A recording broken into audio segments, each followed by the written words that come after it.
ಮನೇಲಿ ಕುತ್ಕೊಂಡು ಮ್ಯಾಚ್ ನೋಡ್ತಾ ಇದ್ರಿ ಆರಾಮಾಗಿ. ನಾನು ಎದ್ದು ಇವ್ರ ಹತ್ರ ಹೋದೆ. ಅಲ್ಲಿ ನೋಡಿದ್ರೆ ಒಂದು ಬಿಸ್ಕೆಟ್ ಪ್ಯಾಕೆಟ್ ಹಂಗೆ ಇತ್ತು. ಸೊ ಇವ್ನು ತಿಂದೇ ಇಲ್ಲ ಅಂತೇಳಿ ನಮ್ಮ ಯಜಮಾನ್ರಿಗೆ ಹೇಳಿದೆ. ಅವರು ಹೇಳಿದ್ರು ನಂತರ ನಿಂಗೆ 1000 ರೂಪೀಸ್ ಬೆಟ್ಟಿಂಗು, ಅವ್ನಿಗೆ ಆ ಪ್ಯಾಕೆಟ್ ಫುಲ್ ಬಿಸ್ಕೆಟ್ ತಿನ್ನಿಸು ಅಂತ ಹೇಳಿದ್ರು. ಓಕೆ, ಬೆಟ್ಟಿಂಗ್ ಅಂದರೆ ಬೆಟ್ಟಿಂಗೆ ಅಂತೇಳಿ ನಾನು ಅವನಿಗೆ ಒಂದು ಪ್ಯಾಕೆಟ್ ಫುಲ್ ತಿನ್ಸೋಕ್ಕೆ ಸ್ಟಾರ್ಟ್ ಮಾಡಿದೆ. 4 ಬಿಸ್ಕೆಟ್ಸ್ ತಿನ್ನಲಿಲ್ಲ.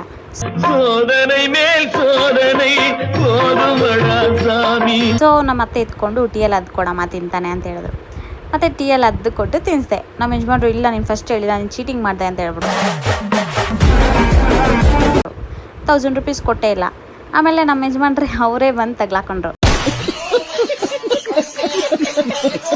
ನೀನು ಟೀ ಕೊಡು, ನಾನು ಒಂದು ಪ್ಯಾಕೆಟ್ ಫುಲ್ಲು ತಿನ್ನಿಸ್ತೀನಿ, 2000 ರೂಪೀಸ್ ಬೆಟ್ಟಿಂಗು ಅಂದರು. ಓಕೆ ಅಂತೇಳಿ ಟೀ ಇಟ್ಕೊಟ್ಟೆ.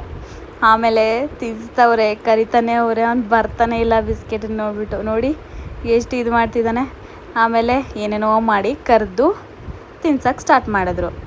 ಅವನು 1 2 3 ತಿಂದ ಅಷ್ಟೇ. ಆಮೇಲೆ ಓಡೋದ ಅಲ್ಲಿಂದ ಎಸ್ಕೇಪ್ ಆಗೋದು.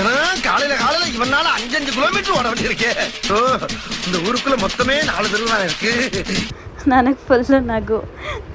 2000 ಸೋತೋದೆ ಅಂತ ಇದ್ದೆ. ಫೈನಲಿ ಇಲ್ಲಿ ಬಂದು ಕುತ್ಕೊಂಡ. ಅವಾಗೂ ಎಷ್ಟೋ ಕರೆದ್ರು, ಅವನು ಹೋಗಲೇ ಇಲ್ಲ. ಬಾ ಬಾ ಬಾ ಅಂತ ಕರಿತಾನೇ ಇದ್ರು ನಮ್ಮ ಯಜಮಾನ್ರು. ಅವನು ಹೋಗಲೇ ಇಲ್ಲ.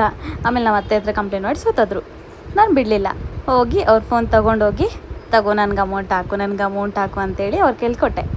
ಓಕೆ ಅಂತ ಹೇಳಿ ಅವರು ಫೋನ್ಪೇ ಮಾಡಿದ್ರು ನನಗೆ. ಫೈನಲಿ 2000 ಗೆದ್ದುಬಿಟ್ಟೆ. ಒಂದೇ ಒಂದು ಸಿಂಪಲ್ ಚಾಲೆಂಜಲ್ಲಿ ನಾನು ಗೆದ್ದುಬಿಟ್ಟೆ. ನಾನು ಗೆದ್ದೆ ಅಂತ ಹೇಳಿದ್ರೆ 1000 ರೂಪೀಸಲ್ಲಿ ಮುಗ್ದೋಗ್ತಾಯಿತ್ತು. ನಮ್ಮ ಯಜಮಾನ್ರು ವಾಂಟೆಡಾಗಿ ಬಂದು 2000 ರೂಪಾಯಿ ಲಾಸ್ ಮಾಡಿಕೊಂಡ್ರು.